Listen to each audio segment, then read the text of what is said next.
절대 전략입니다. 하락을 또 기회로 활용하는 분도 있죠. 토마토 투자클럽의 김정수 전문가 오늘 장에서의 솔루션 어떻게 제시해 주실지 지금부터 들어보시죠. 안녕하세요, 전문가님. 네, 안녕하세요. 네, 오늘 장 한마디는요?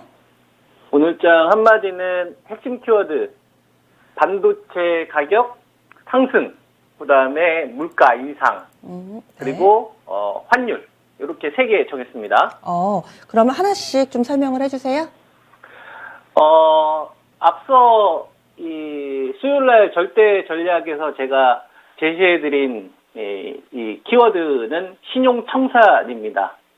이제 반대 매매를 촉발시키는 고점에서 좀 추격 매수했던 이러한 자금들이 이번 구간에 청산되는 과정으로 제가 여러분들에게 많이 좀 경고해드렸었잖아요. 그래서 정말 싸게 사야 된다는 말씀 많이 좀 드렸었고, 그리고 기업들의 가격들, 기다려야 될 가격들 많이 이야기를 해드리면서 지금까지 온 것 같아요.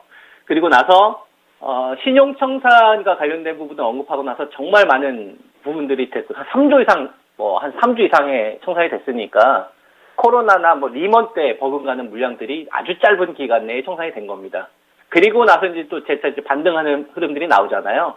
그래서 제가 보고 있는 거는 1차 청산에 대한 부분들은 좀 마무리가 되지 않았나. 그러니까 신용으로 인해서 상당 부분 주식들에 대한 투매들을 발생시킨 그 자리는 오지 않았나. 그러니까 뺄 만큼 뺀 주식들이 제법 많이 나타났다. 저는 이제 이렇게 보고 있는 거예요. 그래서 신용청산을 기준으로 봤었을 때 시장이 그러면 어느 정도 수준을 적정하다고 볼 것이냐, 시장에서 인정해주는 이 가격이 어느 정도면 적정하다고 볼 것이냐, 이거는 2830에서 제가 100포인트 빼서 2730하고 같은 수치다. 왜냐하면 에너지 솔루션이 상장되면서 1월 27일 에너지 솔루션이 상장되면서 이 기업의 PBR이 전체적으로 높잖아요. 그죠? 고성장 산업군이 상장됐기 때문에 다른 기업들이 한 단계 코스피 지수가 이제 재밸류 산정이 된 겁니다. 그래서 사실상 2830하고 2730은 이제 같은 수준이다. 그래서 2730을 기준으로 제가 말씀을 드렸죠.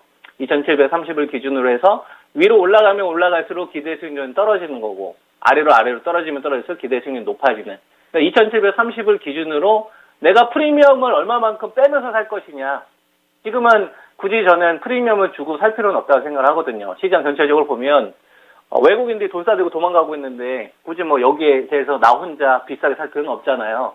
그래서 이 외국인들이 적극적으로 선물 포지션을 풀지 않는 한 현재 주식시장에서 가장 현명한 사람들은 자기가 원하는 기업을, 좋은 기업을, 실적 잘 나오는 기업들을, 경기가 불안 구간에도 바이든이 세계대전을 언급하거나, 그 다음에 미국 국제수익률 10년물이 2%를 돌파하고, 그 다음에 여는 총재들 같은 경우도 50베이스 포인트, 100베이스 포인트 금리 계속 이런 발언들이 나오잖아요. 악재가 계속적으로 불안감을 키우는 이론들이 많이 나오잖아요.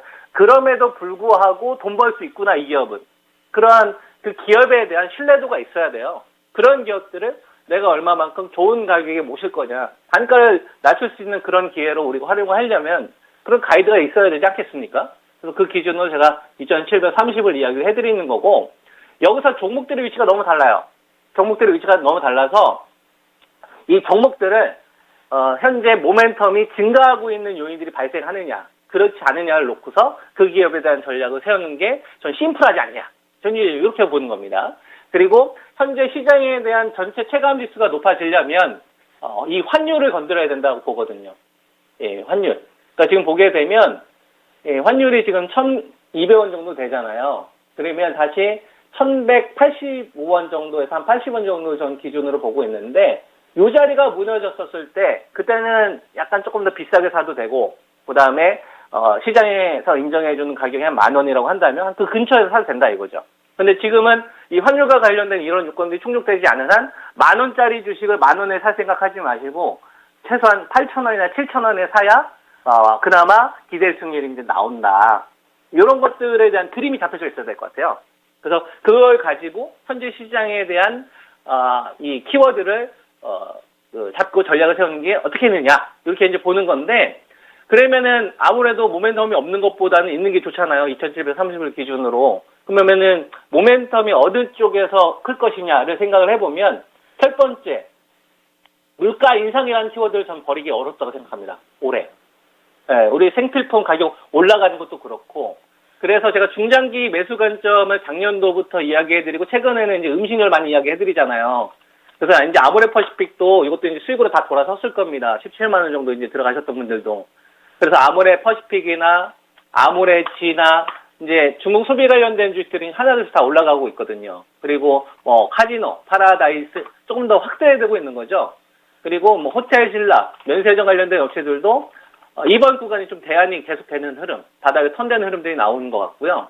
그 다음에 실적 부진 우려, 이것 때문에 LG생활건강이 밑에서 계속 박박되는 흐름들이 나오고 있는데, 이건 키높이로 갈 것 같아요. 그리고 음식료 관련되어서 CJ 제일제당이나 이제 농심, 이런 것들이 그나마 이번 구간에 좀 빈틈을 노릴 수 있는 대안주가 될 수 있다. 전 이렇게 봐요. 그래서 물가 인상 관련된 주식들은 소비주나 이제 음식료 정도를 생각을 하면 될 것 같고, 요거는 시총 사이즈가 그렇게 크진 않아요.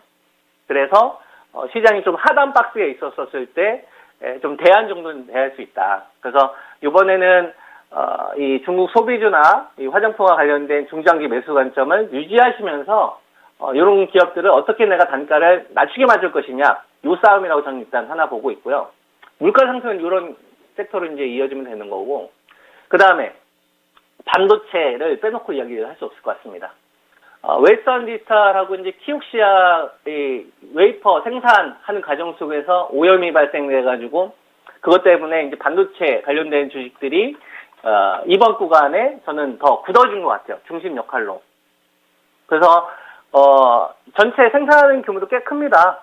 169만 장 가운데에서 걔네들이 소화하는 게 한 50만 장이 넘어가니까 한 30% 정도 되잖아요. 그러면은 반도체 가격 상승 요인을 촉발시키는 요인이 되는 거죠.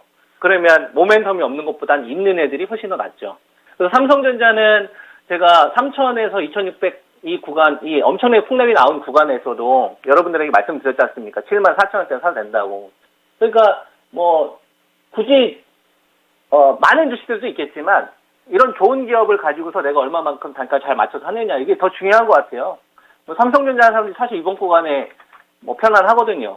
하이닉스 같은 경우도 여러분들에게 제시해드렸던 자리가 한 11만 3천 정도 되는데, 요번에 낸드 가격, 이 상승 요인까지 발생이 된 거니까, 이번 구간 대장의 역할을 한다고 봐야죠.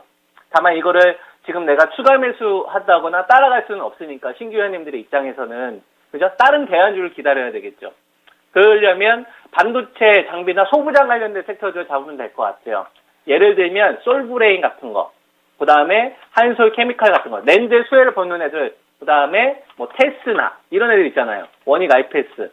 그러니까 이번에 반도체 관련되어서 내가 삼성전자나 하이닉스를 공략 못하신 분들은 이쪽이 좀 대안이 될 수 있다.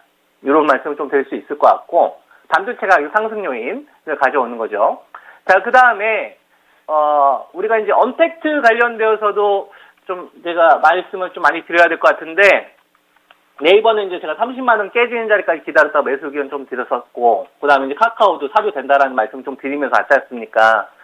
얘네들은 지금 고성장 기업들에 대한 프리미엄을 빼는 구간이긴 하지만, 미리 매를 맞은 거예요. 미리 매를 맞은 거라서, 이번 구간에 저는 오히려 이제 공략을 해야 되는 섹터를 보고 있고, 그리고 이번 시장에서 가장 화려한 비상을 했던 이 배터리 관련된 주식들도 잘 보면, 저는 프리미엄을 더 빼야 된다고 생각을 합니다. 에너지 솔루션도 보면 한 6만 원대부터 여러분들에게 말씀을 좀 드렸던 게, 이건 수급에 의한 거지, 펀더멘탈 개선 요인은 아니라고 했잖아요. 그래서 35만 원대까지 좀 기다려야 된다고 보고 있고, 그 다음에 51만 원대에서 2만 원대, 3만 원대 기다렸다고 했던 삼성 SDI 종목 계속 기다리고 있지 않습니까? 75만 원대부터 여러분들에게 계속 기다려주고 했던 삼성 SDI, 이것도 이제 거의 다 오지 않았어요. 한 10% 정도 더 빠지면, 이런 건 이제 악재 나도 저는 사도 된다고 보고 있고, 그 다음에 13만 원대까지 기다리자고 했던 SKC, 18만 원 정도에서 17만 원 정도 계속 기다리고 있잖아요. 이런 거 한두 번 정도 빠지면 이제 배터리 관련된 기다렸던 분들한테는 기회가 되는 거죠. 그러니까 이번 시장 유동성 축소 구간은 잘 기다리는 사람들이 계속 이길 수밖에 없지 않나. 급한 사람은 계속 좀 지는 게임이다. 저는 이렇게 보고 있고, 여러분들은 잘 기다려서 좋은 결과 계속 이어졌으면 좋겠고요. 그래서 이제 이 방송을 통해서 가격을 제시하는 거 아닙니까? 그리고 자동차 쪽도 저는 거품을 계속 빼야 된다. 그래서 현대차 같은 경우도 21만 원, 22만 원대 요 구간에서 계속 여러분들에게 기대 수익률이 적으니까 기다리자. 그죠? 거품을 완전히 빨 때까지. 그래서 17만 2천 원 정도 좀 제시를 했었는데 그 가격을 더 다운시킵니다. 17만 2천 원인데 제가 제시해드린 가격은 16만 6천 원으로 가격을 조금 더 다운시킬게요. 그래서 16만 6천 원까지 기다리자는 의견을 계속 드립니다. 이것도 한 5, 6개월 됐잖아요. 기다리자고 한 이야기가. 그 다음에 기아차 같은 경우도 6만 6천 원까지 기다리자는 말씀을 좀 드렸는데 지금 한 7만 8천 원 정도 되잖아요. 이것도 한 6만 5천 원 정도로 조금 더 다운됩니다. 그러니까 지금 뭐 산업재, 화학, 철강, 조선, 그 다음에 이제 배터리, 뭐 이런 주식들이 전체적으로 이번 구간 톤 다운된다고 보시면 되고, 그렇다고 이걸 무너뜨리는 흐름이 아니니까 이 주식들, 이런 좋은 기업들을 얼마 정도의 가격에 내가 맞출 것이냐, 싸게 맞출 것이냐, 이런 고민을 하면 돼요. 그리고 지금 시장은 홈런은 아니니까 안타를 치면서 수익을 병행하면서 갈 것이냐, 이런 것도 같이 고민하면 좋겠죠.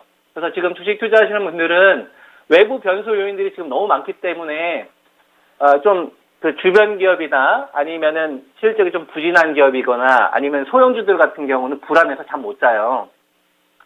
시장이 뭐 여러 가지 변수가 있어도 진짜 든든한 기업 사야지 여러분들 발 뻗고 잘 수가 있거든요. 그러니까 저는 좀 좋은 기업을 여러분들 특히 이번 구간에 많이 느끼셨다면, 그죠? 좀 계속 우량주 위주 쪽으로 하시기를 좀 권장하겠습니다. 네. 네, 알겠습니다. 한 주간 수고 많이 하셨어요. 예, 감사합니다.